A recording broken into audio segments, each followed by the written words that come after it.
ደጋማ ቦታዎች ከአድማስ ጋር በሚገናኙበት በወሎ እምብርት ላይ የሎጎ ሐይቅ በጸጥታ ናይቷል። በትውልዶች ሽግግር ውስጥ የዚህ ሐይቅ ዳርቻዎች ሕይወትን፣ ታሪክና እምነትን ጠብቀው አሻግረዋል።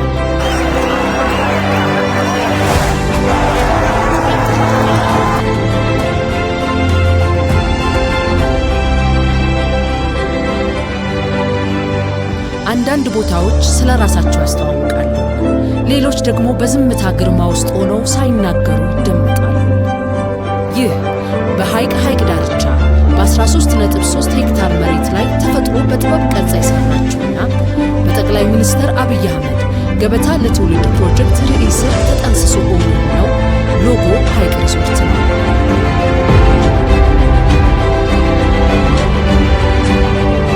እዚህ ጥድፊያ ይታወቃል። ሐይቁ በሰከነ ዜማ ነፍሶችን ያሳርፋል። ከአድማስ የናኘ ደማቅ ሰማያዊ ሰማይ፣ የማይረበሽ ሰላማዊ እይታና በዝምታ ያረገበ ስፍራ በራሱ ቅንጦት ነው። የመዝናኛ ስፍራው ማማር ያስደምማል። ንድፉ ከመልክዓ ምድሩ ጋር ግብ ከመቅጠም ይልቅ ተሰናኝቷል። ክፍሎቹ በቂ ስፍራ ያላቸውና በጥንቃቄ ለምቾት የተዘጋጁ ናቸው። ማለዳዎች በአንጸባራቂ የብርሃን ዘንጎች ፍሰት ጀመሩ። ፀሐይ ለስላሳ የጠዋት ብርሃኗን በሐይቁ ላይ እያፈሰሰች ጣፋጭ ቡናን በሰላማዊና አስደሳች ስሜት ማጣጣም ይችላል። እዚህ ቀናት በእርጋታ በሰዓታት ውስጥ ወደ ነገ ይፈሳሉ። የእግረኛ መንገዶች ወደ ማራኪ የሐይቅ ዳርቻ ነው። የውሃ ገንዳዎች ለውብ ሰማያዊ ሰማይ እንደ መስታወት ሆነው ያገለግላሉ። ዓይንን የሚያፈዝ ውበት የታደሉት የአትክልት ስፍራዎች አፍታን ያሳምራሉ። ከራስ ጋር ውይይት አሊያም ተመስጦን ይጋብዛሉ። እዚህ ጥሩ ስሜት መስከን ምኞት አይደሉም።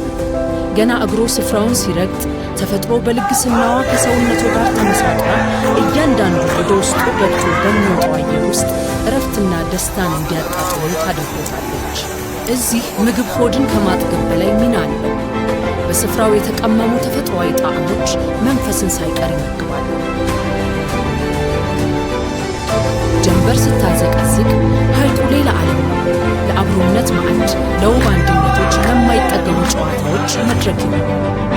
ሰዎች እዚህ ሲሰበሰቡ በአብሮነት በሰከነ መንፈስ ውስጥ ሲመላለሱ ስፍራው ለማሰላሰል፣ ለትብብር ወይም የማይረሱ በዓላትን ለማክበር ከምቾትም በላይ ነው።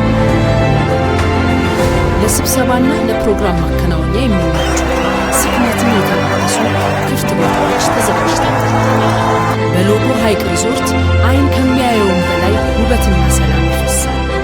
ሪዞርቱ ከአካባቢው ጋር ስምም ነው። ሕይወት የሆነውን ውሃ ያከብራል፣ ለምድሪቱ ይጠነቀቃል። በሐይቅ መኖር ክቡር ነው። በዙሪያው ካሉ ማህበረሰቦች ጋር በመተባበር ለማደግ ዕድል ይፈጥራል። ዘላቂ እንጂ በአንድ ጀንበር ታይቶ የሚጠፋ አይደለም። እዚህ መዳረሻው ሪዞርቱ ብቻ አይደለም፣ ሐይቁ። ጀንበር ማልዳ የምታፈሳቸው የብርሃን ዘንጎች ናቸው። እርጋታ ሪዞርቱ ወደ እረፍት የሚያስገባበት ይህ አስደናቂ ልምድ የሚታይበት ገበታ ለትውልድ።